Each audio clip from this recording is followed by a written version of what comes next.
Hey guys, how are you? Andy Suku, founder of COY2K Credit Solutions. Have another great topic. Today's what? Wednesday? Hump Day Wednesday, I think. Yeah. All right. So today's Wednesday Educational Day. We'll call it Wednesday Educational Day. I have a really good topic to talk to you guys about, and actually, this topic comes from one of our clients that is allowing us to talk about his credit card denial application. He applied for a Chase credit card. It was denied, and it's a good topic to talk about because there's two things I want to talk about in this video about the denial. Okay, let me show you this document. A few weeks ago, we actually posted this document on our Instagram page, showing you the date and the reason the client got denied. This document is going to be in this video as well. There's a document, if you can see it, where it's highlighted red, or the arrows pointing red, is the topic that we're going to talk about. The image also is going to be in the video for you guys to read, okay? So I want you guys to read it. Anyway, the client applied for a Chase credit card, and he got denied. And the denial reason states, number of recently opened accounts on credit report. That's the denial reason, okay? Now, I want to talk about this because, one, there's two reasons why someone would receive this specific denial reason. But we'll get into that into the video later on. There's two reasons for that, right? Two, a lot of you guys apply for credit cards and you don't know if you're denied. If you're approved, great. But if you were denied, you don't know why you got denied. And you go frantically, you get upset about it, which in actuality, you don't really need to get upset about it if you actually read the denial letter, which everyone receives the denial letter. You either receive it via mail or via email. It all depends which option you signed up for. If you put an email address in your application, most banks will send it to you via email. American Express, Discover, they send the denial reason via email. If other banks send it to you regular mail, Chase sent it to this client regular mail, so he got actually a hard copy of this letter. The thing is, a lot of you guys do not take the time to read the denial reason so you can understand why you got denied. Second part of that, a lot of you guys don't know what's on your credit report. So when you get denied, you're kind of scratching your head trying to figure out why you got denied. When really, if you read the denial reason and you go back to your credit report, you can actually trace back the reason you got denied. Okay? So that's one part of this video. So let's talk about it. Why did the client get a letter, a denial letter that says 2 new recent accounts open? Now, in 2014, the video is still on our YouTube channel. I did a video breaking down the parameters that bank uses for approving or denying a credit card application, an auto loan, and whatever you're trying to finance and you're trying to get credit from a lender to purchase an item or to extend credit to you. They have parameters that you have to pass. It's a 40-point pass-fail system that's set up. Okay? So, and I think it was like a 20-minute video on that topic for you guys, broken it down, showing it to you guys. That's stuff that you work on when you work at the bureaus, right? Those are the things that you do. This is why I have first-hand knowledge of a lot of situations with the credit, or a lot of topics when it comes in the credit space and debt space.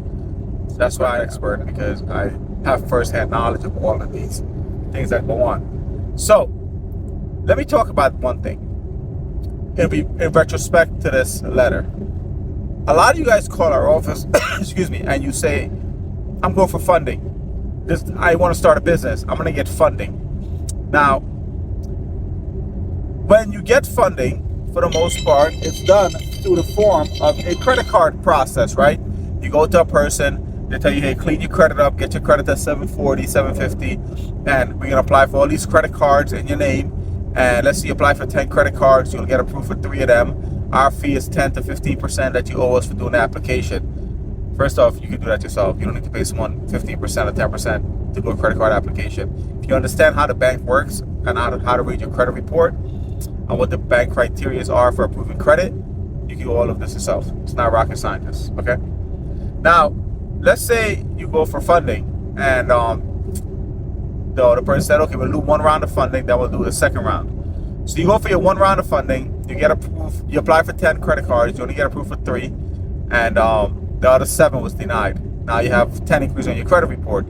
They're gonna go tell you that, hey, let's remove all these inquiries, and then you can go for your second round of funding because you can only have X amount of inquiries on your credit report. I believe it was 3. So they go remove these inquiries, and Experian will do it in 24 to 48 hours. Equifax TransUnion requires a police report or fraud affidavit filed, which that's illegal because you're filing something that a false affidavit claiming that you didn't apply for this credit card, which you did. But that's besides the point here. By the time you submit that affidavit to the bureaus, which has to be done by mail, 7 to 10 days for it to get to the bureaus, then another 5 to 10 days for them to process it and remove these inquiries off your credit report. Those 3 accounts that you got approved for are now reporting on your credit report. So even though the inquiries are removed from your credit report, now the accounts are showing up on your credit report and it has an open date, right? So when you go back for funding, a lot of banks will give you that denial that I just told you about that you're going to see in the letter, too many new recent account open. Now, going back to the parameters that banks have in place for approving credit, one of the parameters states if you have more than 3 accounts open in a 24-month period, automatically denied. Which means if you have more than 3 accounts open in a 24-month period, deny your application, you're applying for too many credit. That's actually a parameter written in the script to approve or deny credit, okay? The second reason why you would receive that letter is that prior to fixing your credit, you may have gone and tried to apply for credit cards from like a Chase Bank, whatever prime bank you apply to.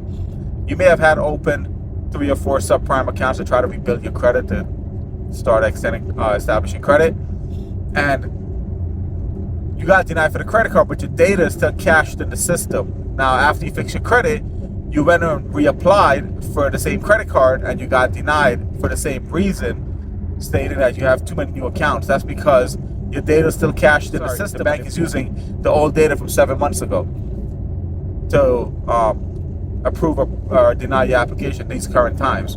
That's only 2 reasons someone will receive that letter with the denial reason, too many recent account open in a short period of time. Most of the time, people get that reason and that denial letter when you're trying to go for funding, you're trying to open too many credit at the same time, or over a 2-month period. That's when most people would get that letter. Or if you were denied in the past for a prime credit card, but you had opened a bunch of subprime credit cards, because we all know when it comes to subprime credit card, you don't need to have good credit. Capital One, Credit One, Bank of Missouri, Fortiva, they'll give you cards, $500 limits. All those cards do cover an open date that they're showing your credit report. So this document is going to be in the video. I wanted to talk about it, but also let you guys know we have a full video breaking down why the denial letters are important when you apply for a credit card. Whether you get approved or denied, you want to copy that denial letter or declination letter, because it's going to paint the picture for the scenario if you got denied. So make sure you always get a copy of that letter and hold on to it, especially if you're a client of ours, you worked with our office, and let's say you applied for a credit card, you got denied. We are going to request that letter because we need to trace back where the issue is stemming from to rectify it for you. If you have any questions about this video, comments, drop it below. If you've ever experienced this situation, comment below, because I want to hear your experience and what the reason was, or if it was one of the 2 reasons that I just spoke about. What was the reason you got denied and why you received that denial letter, and how you rectify it. All right, because I'm pretty sure there's a lot of people out there that runs into this situation, and I'm sure every information that's good information would be helpful to them. All right, guys, talk to you soon. See you on the next video.